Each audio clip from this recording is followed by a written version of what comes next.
is that for some reason people come to me and I don't look at them with judgy eyes. I have no predetermined notion or preconceived notion, and they open up to me. Right. That's what they're upset about. Because if you look at a lot of these people that's been on other podcasts, I didn't know it was gonna cause this kind of ripple. I didn't think it was gonna move me in the direction. I'm glad it did. I understand what comes along with that. But if you remember, I said, is there anything that you don't want to talk about? I always ask the guests that. Sometimes they say, well, I would appreciate if we not talk about this. Right. Cool, no problem. Because I believe you can tell your story without saying something negative. But yes, I believe a person that's been in a business, that's been doing something 10, 15, 20, 30 years, are more than one salacious story. Right. That's what I believe. So if they say they want to stay away from it, but if they want to tell something, who am I to say, no, don't do, you can't tell that. Right.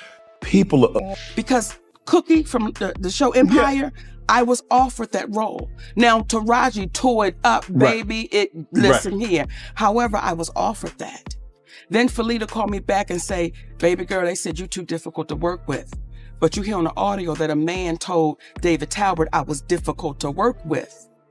Do you see how that cost my family? Yes. And with no accountability. I got labeled as difficult because I said one word, and that was no. Now I said no to some very powerful people. What Tyler Perry showed me, Lee Daniels, Oprah Winfrey, and Lionsgate. When you don't do what we ask you to do, we'll take your livelihood. I said I'm a conversationalist.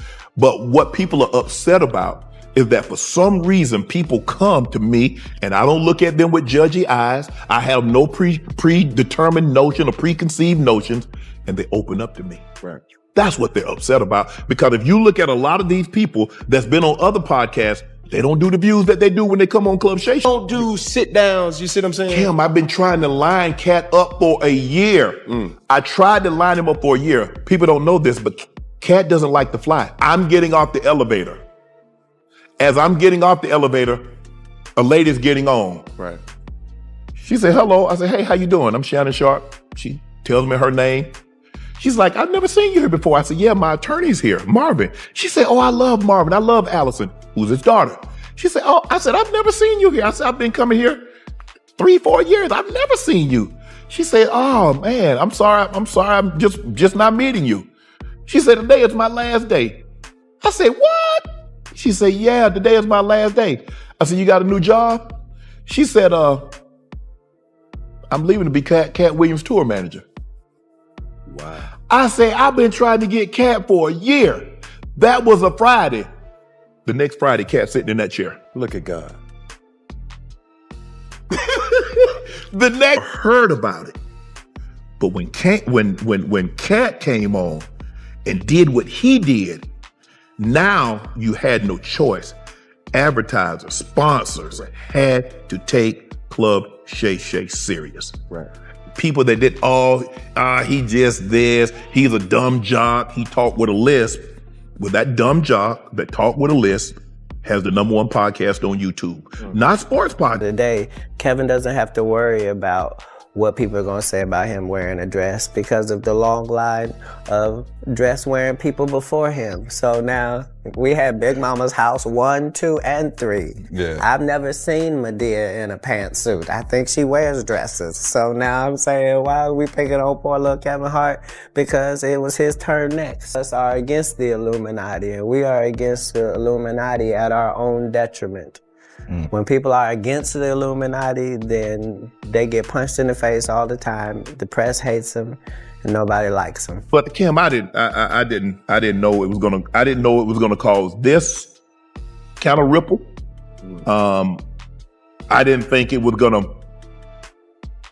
move me in the direction. I'm glad it did. And some of the comedians had taken shots at other comedians, but nothing like this. I didn't expect the vitriol to come, especially from some of the people. And I'm not gonna say we were friends, but I'm saying we were cordial, we were friendly towards each other.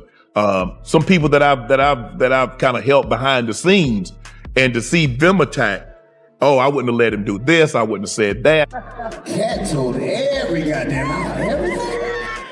He told so much Say the pig, well, why you telling so goddamn much? What am I gonna say now? At least nobody had alopecia, so. Well, Shay Shay getting messy as hell. Shannon Sharpe is like Wendy Williams with a weight center. Because you didn't have to accept this.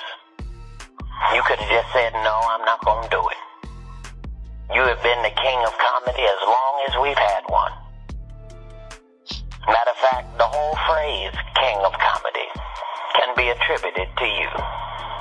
And I am honored that you would allow me to share the same stage as you. And I don't know why people made this a championship bout. And I don't know why you was okay with that. And I want to apologize for what's going to happen. Who is? But the second that you get on stage,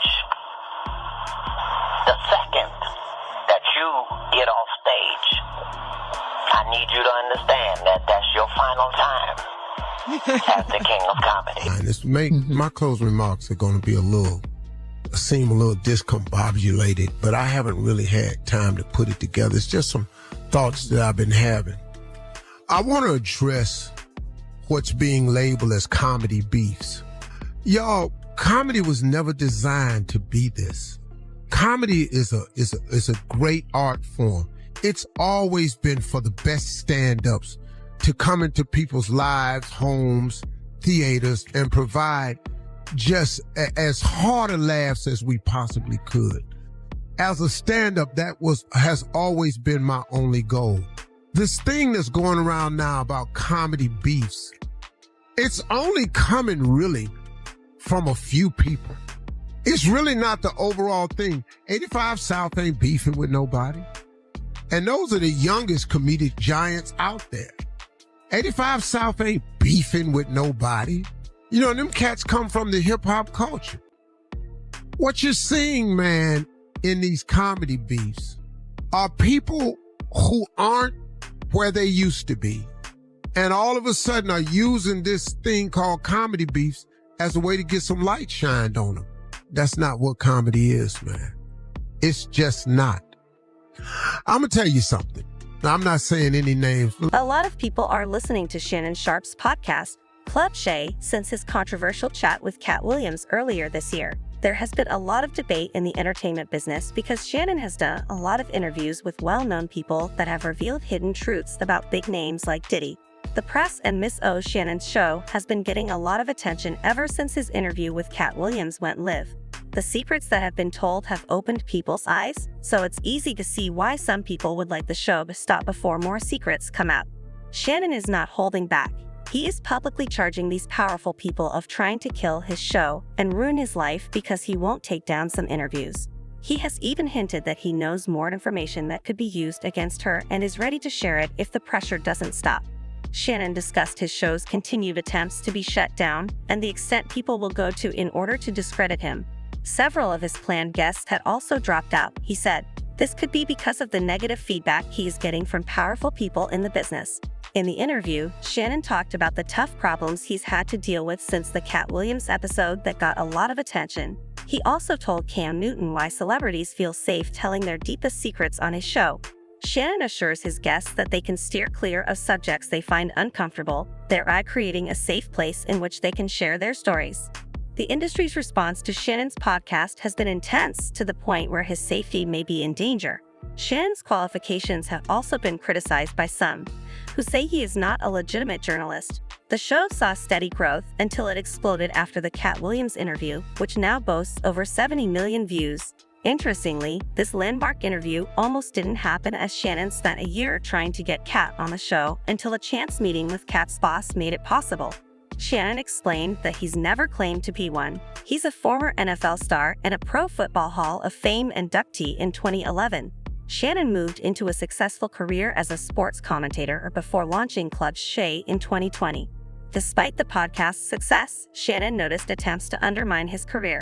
Some celebrities, offended by his rise to fame, accused him in his show of creating needless drama. Notably, Miss O and Diddy allegedly tried to discourage others from participating in Club Shay Shay. Miss O's relationship with Shannon worsened after he hosted Monique, who publicly criticized her and the media for supposedly undermining her career after she turned down an unpaid press tour for the film. Valuable Monique and Miss O had a falling out when Monique turned down an unplanned press tour during their work on Precious. Miss O is said to have reacted by circulating unfavorable stories about Monique, which caused her to be shunned by the business. In her interview, Monique was forthright about how Miss O and Madea abused her, presenting a harsh picture of the power dynamics in the business. Miss O replied that she didn't want to interact with negative people, but Monique's job had already suffered enough. One of Monique's revelations was that she got a meager $50,000 for her part in Precious, which decreased significantly when taxes and other costs were taken into account. The financial realities that many actors face were starkly illustrated by this revelation, which made Miss O look awful in the process. Ultimately, Shannon Sharpe's podcast has become a lightning rod for controversy, shedding light on the hidden motivations of the business and the amount some will go to in order to hold onto their power. Miss O is well known for her refusal to fade.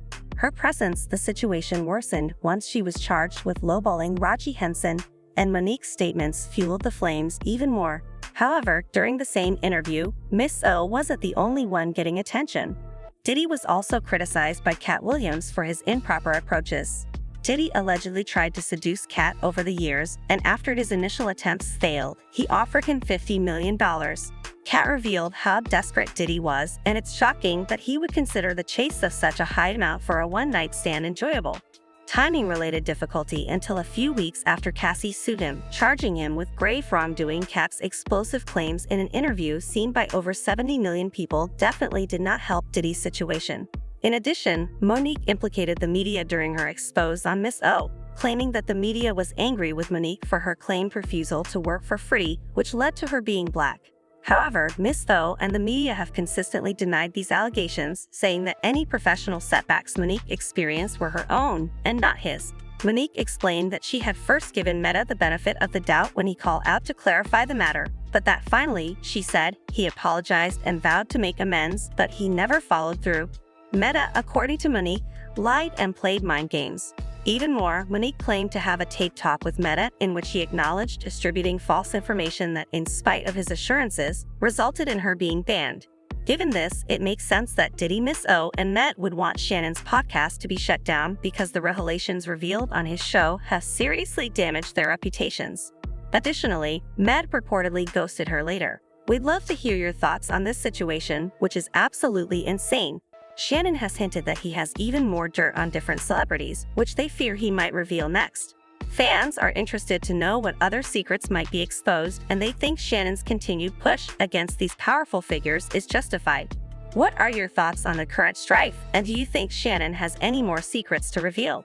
Leave a comment below with your ideas, and make sure to see our next video.